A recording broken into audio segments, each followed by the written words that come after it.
अगर आप लोग भी आईटीआई पास हो या 10th के बाद कोई जॉब अपॉर्चुनिटी ढूंढ रहे हो जिससे कि आप गवर्नमेंट सेक्टर में जा सको, तो ये वीडियो आप लोगों के लिए है। आज हम लोग बात करेंगे railway SECR Raipur apprentice recruitment 2026 की। तो दोस्तों, रेलवे सेक्टर लेके आया है 1644 वैकेंसीज अपनी अप्रेंटिसशिप रिक्रूटमेंट के लिए। तो अगर आप आईटीआई पास हो या 10th के बाद कोई जॉब ढूंढ रहे हो तो ये एक बहुत ही अच्छी अपॉर्चुनिटी है। अब बात करते हैं इसके ओवरव्यू की। तो ऑर्गेनाइजेशन का नाम है आपका साउथ ईस्ट सेंट्रल रेलवे यानी एसईसीआर। डिवीजन रहने वाली है रायपुर डिवीजन और वैगन रिपेयर शॉप। पोस्ट आपकी रहेगी ट्रेड अप्रेंटिस यानी कि ट्रेड इंटर्नशिप। टोटल वैकेंसीज रहने वाली है 1644। एक बात ध्यान रखिएगा, ये अप्रेंटिसशिप ट्रेनिंग है, परमानेंट जॉब नहीं, इसलिए कोई एग्जाम नहीं होगा, डायरेक्टली भर्ती की जाएगी। अब बात कर लेते हैं इंपॉर्टेंट डेट्स की। तो ये डेट नोट कर लीजिएगा। तो एप्लीकेशन स्टार्ट डेट है आपकी 5 मई 2026 और इस फॉर्म को भरने की लास्ट डेट जो है वो आपकी 4 जून 2026 रहने वाली है। तो लास्ट डेट का वेट मत कीजिएगा, बिकॉज लास्ट में सर्वर इश्यूज हो सकते हैं, तो जल्दी से जल्दी अप्लाई कर दीजिए। अब हम बात करते हैं वैकेंसी डिटेल्स की। तो टोटल 1644 पोस्ट निकाली गई हैं, जिसके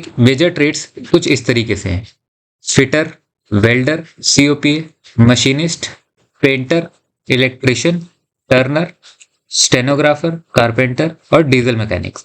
इन सभी ट्रेड्स के लिए 1644 पोस्ट निकाली गई है। तो अगर आप इन सब रोल्स में से किसी में भी फिट बैठते हैं तो इस जॉब के लिए जरूर अप्लाई कीजिएगा। अब बात करते हैं इसके एलिजिबिलिटी क्राइटेरिया की। तो एजुकेशन क्वालिफिकेशन जो यहाँ चाहिए उसमें आपका 10th पास होना जरूरी है, प्लस उसमें भी 50% मार्क्स होने चाहिए। फिर आपका आता है ट्रेड में आईटीआई सर्टिफिकेट। तो जो भी रेलेवेंट ट्रेड आप चूज कर रहे हैं उसमें आपका आईटीआई सर्टिफिकेट होना कंपलसरी है। अब कुछ इंपॉर्टेंट कंडीशंस की बात करें तो अगर आपका रिजल्ट अवेटेड है तो आप अप्लाई मत कीजिएगा। क्वालिफिकेशन नोटिफिकेशन के टाइम तक ऑलरेडी कंप्लीट होनी चाहिए और आईटीआई ट्रेड और अप्लाइड पोस्ट का ट्रेड मैच करना कंपलसरी है। तो ये ध्यान रखिएगा कि अगर आपका रिजल्ट अवेटेड है तो यहाँ पे आप अप्लाई मत कीजिएगा, बिकॉज एप्लीकेशन रिजेक्ट हो जाएगी। अब बात कर लेते हैं इसकी एज लिमिट की।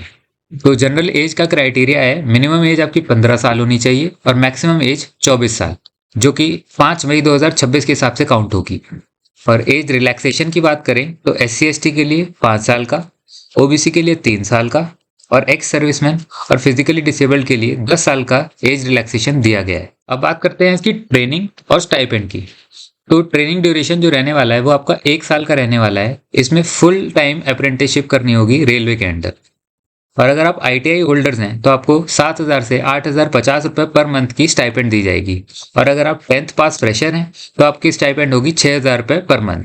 एक बात यहाँ ध्यान रखने की है कि ट्रेनिंग कंप्लीट होने के बाद जॉब की कोई गारंटी नहीं है, बिकॉज ये एक ट्रेनिंग है। स्टाइपेंड रूल्स के अकॉर्डिंग ही मिलेगा। तो अब बात करते हैं इसके सिलेक्शन प्रोसेस की। तो सबसे पहले आपको ऑनलाइन फॉर्म अप्लाई करना होगा और सबमिट करना होगा। देन आपका जो फॉर्म सबमिट होगा उसमें से आपके 10th के और आईटीआई के मार्क्स को एवरेज करके एक मेरिट लिस्ट तैयार की जाएगी, जिसके बेसिस पे फाइनल लिस्ट बनेगी। देन आपका आता है फिर डॉक्यूमेंट वेरिफिकेशन। अगर आपका नाम मेरिट लिस्ट में आता है देन आपके सारे डॉक्यूमेंट्स वेरीफाई किए जाएंगे। मेरिट फॉर्मूला की बात करें तो 10th के मार्क्स प्लस आईटीआई के मार्क्स का एवरेज लिया जाएगा, दोनों को इक्वल वेटेज दिया जाएगा। फिर आता है एग्जाम। यहाँ पे कोई भी रिटर्न एग्जाम नहीं रखा गया है, इंटरव्यू या फिजिकल टेस्ट भी नहीं है, सिर्फ मार्क्स के बेसिस पर ही आपका सिलेक्शन होगा। अब बात करते हैं डॉक्यूमेंट वेरिफिकेशन की। तो जैसे ही मेरिट लिस्ट बन जाएगी उसके बाद आपका डॉक्यूमेंट वेरिफिकेशन का प्रोसेस स्टार्ट कर दिया जाएगा। तो अपने डॉक्यूमेंट्स को रेडी रखना बहुत ही जरूरी है। सिलेक्शन के बाद सारे ओरिजिनल डॉक्यूमेंट्स वेरीफाई किए जाएंगे। आपको एक मेडिकल सर्टिफिकेट भी चाहिए होगा, जो कि गवर्नमेंट डॉक्टर से होना कंपलसरी है। प्राइवेट डॉक्टर का सर्टिफिकेट वैलिड नहीं होगा।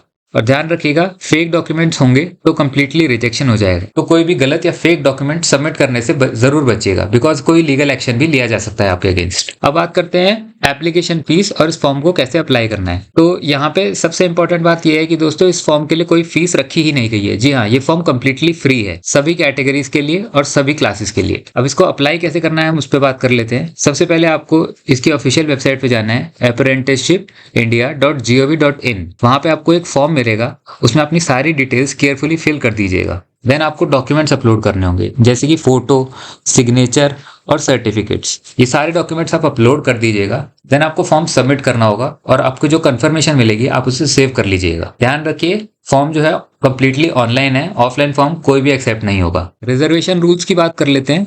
तो SC, ST और OBC कैंडिडेट्स के लिए कास्ट सर्टिफिकेट अपलोड करना कंपलसरी होगा और OBC सर्टिफिकेट जो है वो लेटेस्ट होना चाहिए, यानी कि 1 साल के अंदर इशूड होना चाहिए। अब बात करते हैं EWS कैंडिडेट्स की। तो EWS सर्टिफिकेट भी रिक्वायर्ड होने वाला है आपका इनकम और एसेट सर्टिफिकेट के साथ। अब फिजिकली डिसेबल्ड कैंडिडेट्स की बात करें तो मिनिमम 40% डिसेबिलिटी होनी चाहिए और जो आपका डिसेबिलिटी सर्टिफिकेट होना चाहिए वो किसी गवर्नमेंट हॉस्पिटल का ही होना चाहिए। अब कुछ इंपॉर्टेंट रूल्स की बात कर लेते हैं। तो ऑनलाइन एप्लीकेशन, यानी कि ये फॉर्म जो है सिर्फ ऑनलाइन अप्लाई करना है, कोई ऑफलाइन मोड नहीं है। फिर आता है आधार वेरिफिकेशन, आधार कार्ड से वेरिफिकेशन रिक्वायर्ड है, तो वैलिड आधार कार्ड होना जरूरी है।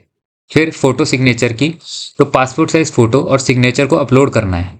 फोटो जो है क्लियर और रिसेंट होना चाहिए आपका। फिर आता है कैनवसिंग, यानी कि सिफारिश। तो सिफारिश करने पे आप डायरेक्टली डिस्क्वालीफाई हो जाएंगे, तो प्लीज ऐसी कोई गलती मत कीजिएगा। फिर आता है ट्रैवल अलाउंस का। डॉक्यूमेंट वेरिफिकेशन के लिए आने जाने का कोई ट्रैवल अलाउंस आपको नहीं मिलने वाला है, वो आपको अपने कॉस्ट पे बियर करना होगा। और करेक्ट डॉक्यूमेंट, यानी कि गलत डॉक्यूमेंट देने से आप बचिएगा, बिकॉज गलत डॉक्यूमेंट देंगे तो सिलेक्शन कैंसिल हो जाएगा, बिकॉज सारे डॉक्यूमेंट्स वेरीफाई होंगे।